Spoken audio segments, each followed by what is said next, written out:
If you want to check out a really cool superhero movie scene, I strongly recommend turning back the clock to '78 and checking out Superman the movie, the debut of Superman. Well, not the, it's the second appearance in the Superman suit, but the first in public, where Superman saves Lois Lane, who is falling from the top of a roof, not just the top of a roof, but there's a helicopter stuck on the top of a roof. She slides out of the helicopter and she's on the landing legs or landing planks of the helicopter, slipping, and don't look too good until Clark Kent sees her, opens up the Superman suit, flies up there and saves her. It's a great scene. I don't want to give too much away because a lot of the dialogue is awesome.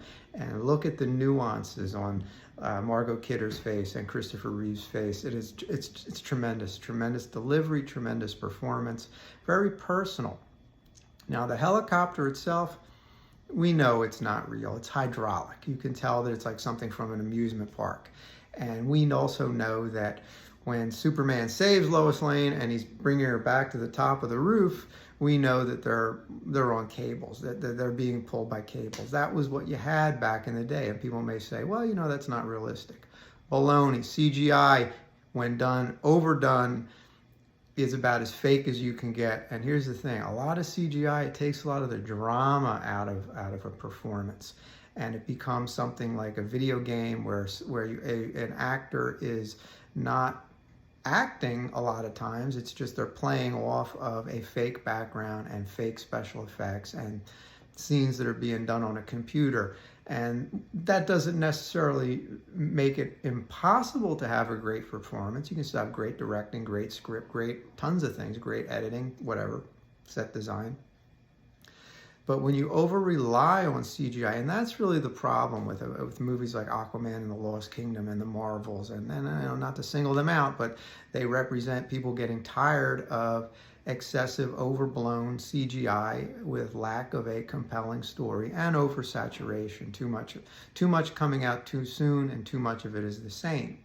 And when I saw the trailer for Aquaman, well, like I said before, it left me very underwhelmed because all I saw was a bunch of CGI that didn't see the backdrop of a great story or great character interactions.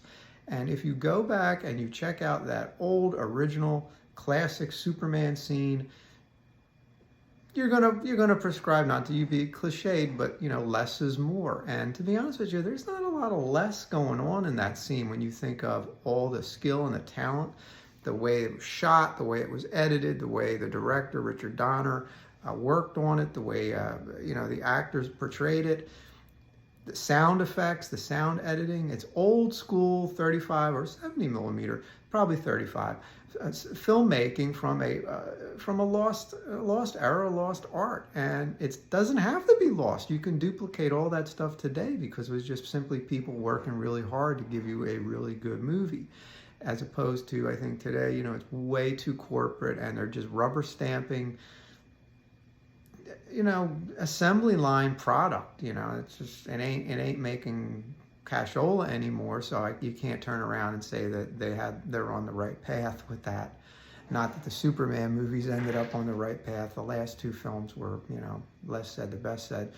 But watch the helicopter scene. Watch all of the original Superman from 1978.